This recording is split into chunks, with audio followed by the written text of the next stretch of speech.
Hello and welcome. On this week's edition of the program, we focus our attention to the Center for Management Development, the CMD. Established in 1973, the center is an operational arm of the Nigerian Council for Management Development, which engages in the development of managerial manpower and a range of skills to boost the quality of management in Nigeria. Now, 40 years down the line, how has it been able to contribute its own quota in building structures for the enhancement of professional standards and the effective management of our enterprises in both the private and public sectors? Director General of the CMD, Dr. Kabir Usman, is our guest, and he speaks to us on the goings-on in the center in the areas of training, funding, collaborative efforts of the center, challenges, and its achievements. These and many more will be thrashed in the course of the interview, so please stay with us. I'm Ayatunde Balogun, and it's question time. Dr. Kabir Usman, you're welcome to Question Time. Thank you very much. Now, it's a great pleasure to have you with us. You are the Director General of the Center for Management Development. That's correct.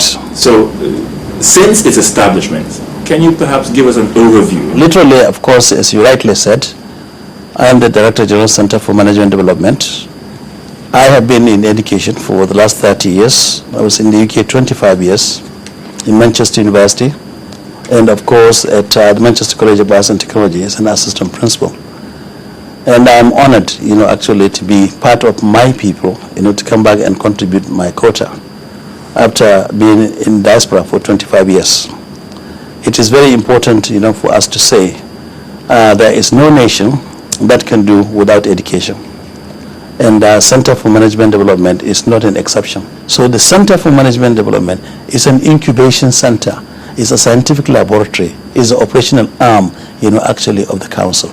We are supporting the council, work for the council, act on behalf of the council, do all the legwork. And I'm sure you will agree with me that there are quite a lot of, quacks management, training organizations and also individuals who are working around from one office to another with briefcases but not providing quality training. Well, that must stop. Now, do you think that the presence of illegal management consultants or quacks, as you put them, has an adverse effect, on our management development drive in this country? Well, it has, because if I may just bring this to the limelight, Nigeria in a certain way, not as a nation, but if you look at the public service or the civil service, there is a training policy which says that about 20% of the personnel cost should be dedicated to capacity building, capacity development, competence building, competence development, as well as capability as well. But certainly that has not been respected, that has not been implemented, and that has been a serious problem. And likewise, it simply means we need to revisit that. And that is why I was saying that we need to have a national, training policy, so that anybody who is actually working, irrespective of whether it is the public sector or the private sector, they have a right to training. Now, Dr. Usman, I'm wondering, where does the Ministry of Planning come in all of this, to ensure that we sanitize, our management development sector, from some of these observations you've made, talking about the illegal consultants? Center for Management Development, is one of the agencies, under National Planning Commission. There is no way you can plan without capacity. There is no way you can plan without data. There is no way you can plan without research. And that is why in national planning there are three arms, of the agencies. The National Bureau of Statistics, which is to do with data. The Nigerian Institute of Social and Economic Research, which is NISA. And the Center for Management Development, which is the CMD. So it's a triangular relationship. Now, DJ, tell us, where is your operational base and how are you expanding on your area of operations? Perhaps you give us an insight on that. Our operational center is Lagos, but we established, 6 zonal offices so that we can cater for the needs of each zone. Because every zone, they have got their own level of development, they have got level of characteristics and their level of requirements. So a typical example, in the northwest zone, we are based in Ibadan. And also in the southeast, we are based in Owerri, in Imo. And also south in Uyo, in Akwa Ibom. And now in the northeast, we are based in Gombe. And likewise, in the northwest, we are based in Kano. And the north central, temporarily in Abuja, but we are moving to Makodi. Now, the philosophy behind this is that with 160 million, and we want set standards, it is impossible just to be in one location. So that's why strategically we say we need to make our presence known in each of the geopolitical zones, so that if you cannot come to us, for training, we will go to you. And what we are doing is taking training down, to the people. And likewise, even though we are a federal government agency, we are supposed to operate nationally. And by doing this, we are touching base with management development institutions of the various states, so that we can raise, the level of their participation and their level of activities, and put back, the culture of training back on the banner. So if you take an example, in Gombe, of course, then we just had, our office. It was given to us by the state governor, and rent all paid for, facilities provided, given a piece of land where we can build our own office, and given a massive land where we can build a training complex. And the reason why I'm doing that is to strategically, serve, the northeast region, so that, people will get accessibility, to resources, to enable them to upgrade, themselves and update themselves. You agree with me? Life is not static. We are living in a globalized world.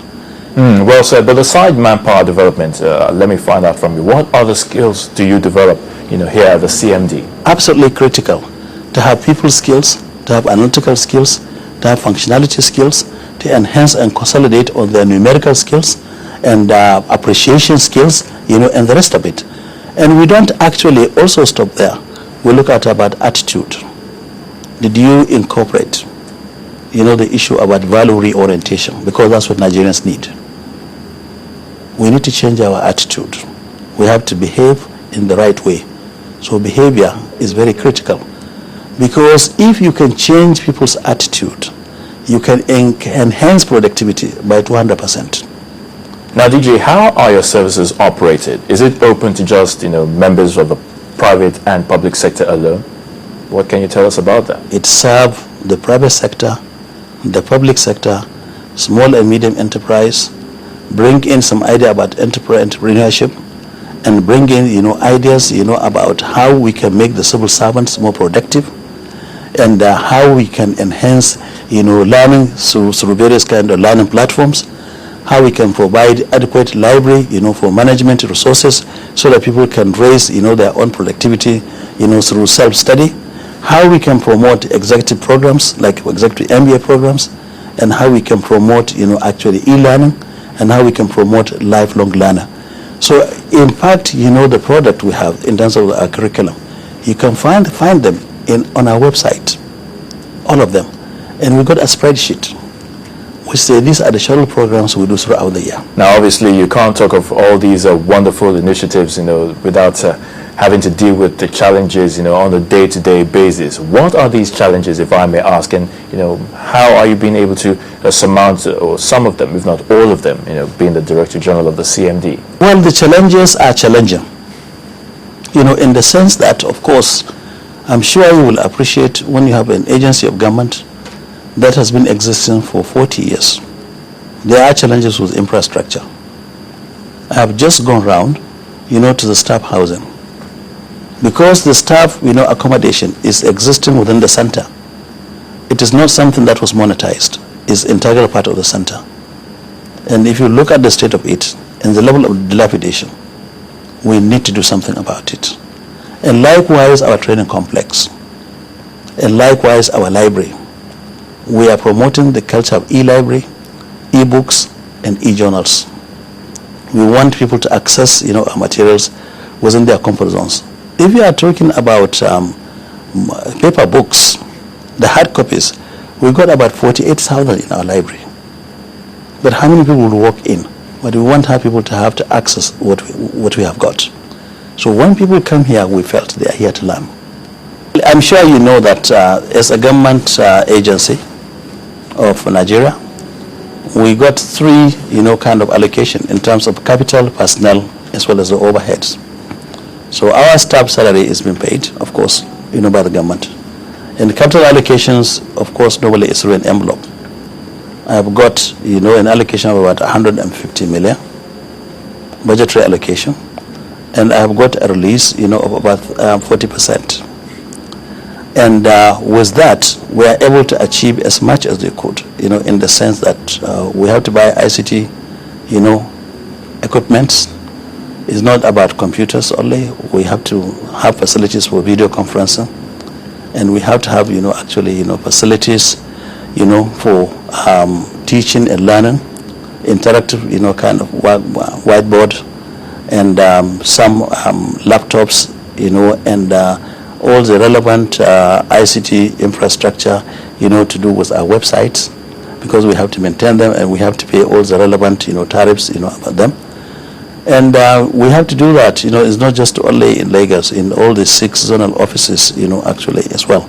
So you can see even in that particular context, there is a lot of challenge there. Now, Dr. Usman, you talked about, the CMD having the power, to regulate management development institutes, wherever they are scattered in the country. But some, of them, if not many of them, will argue that, their employees or trainees, get some of the best that they can get, from overseas, from abroad. Now, why do they need to get regulated? I want to find out what your reaction is on that. But before you do that, let's take this quick break, and when we come back, we shall continue with our discussion here on Question Time. Please stay with us.